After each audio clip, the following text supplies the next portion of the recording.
Assalamu alaikum. Hi guys, what's going on? I'm Parvez and today I'm going to teach you how to use do verb and be verb.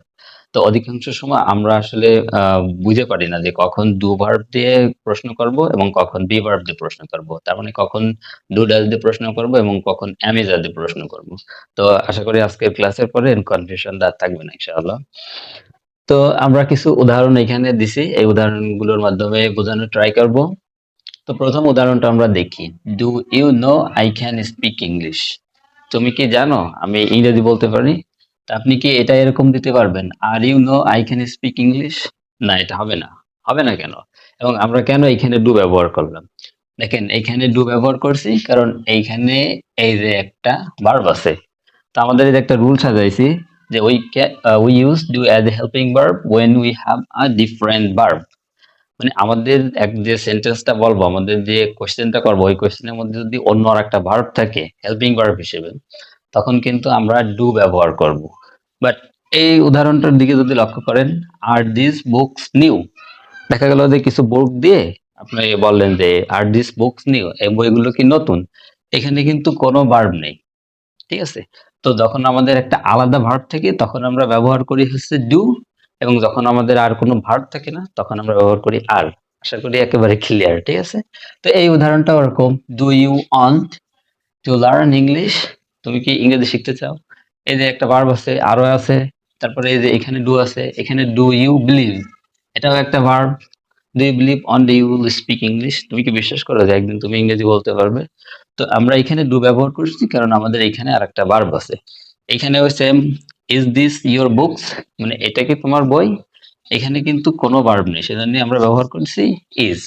তারপরে M I a teacher, এখানেও কোনো verb নেই, সেজন্য আমরা ব্যবহার করেছি M. তো তাহলে বোঝা গেল কি, যখন আমাদের একটা ডিফারেন্ট ভার্ব থাকবে তখন আমরা ব্যবহার করব হচ্ছে ডু, আর যখন আমাদের কোনো ভার্ব থাকবে না তখন ব্যবহার করবো হচ্ছে এম ইজ আর, এগুলা। আর কখন এম ইজ আর ব্যবহার করবো সেটা তো আমরা প্রিভিয়াস লেসনে দেখছি। তো চলেন আমরা একটা প্র্যাকটিক্যাল এক্সাম্পলের মাধ্যমে দিই, একটা ব্যক্তিকে নিয়ে কিছু প্রশ্ন করি, তার মাধ্যমে আমরা বিষয়টাকে আরো ক্লিয়ার হই। তো চলেন আমরা করি, একটা চিত্র আঁকি। মনে করেন যে উম,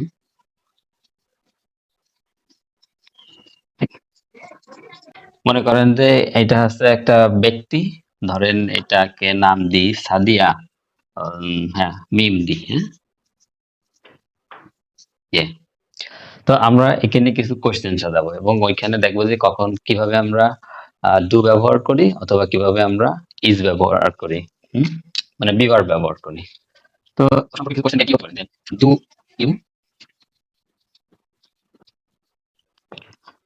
do you know this girl, তুমি কি এই মেয়েটাকে চেনো? অথবা এরকম হতে পারে, ইজ শি এ স্টুডেন্ট, সে কি একজন ছাত্রী? অথবা এরকম হতে পারে যে হোয়াট ইজ হার মেজর, তার যে প্রধান বিষয় পড়াশোনা করে সেটা কি? অথবা এরকম হতে পারে, is she a beautiful girl, সে কি একজন সুন্দরী বালিকা?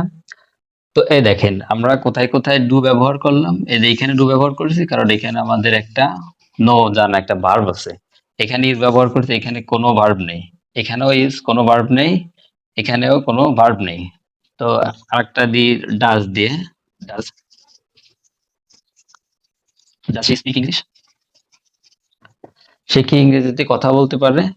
তো এইখানে এই যে স্পিক আছে এবং এই জন্য সেখানে ডাজ আছে, আর যেহেতু সি সিঙ্গুলার সেজন্য আমরা ডাজ ব্যবহার করছি।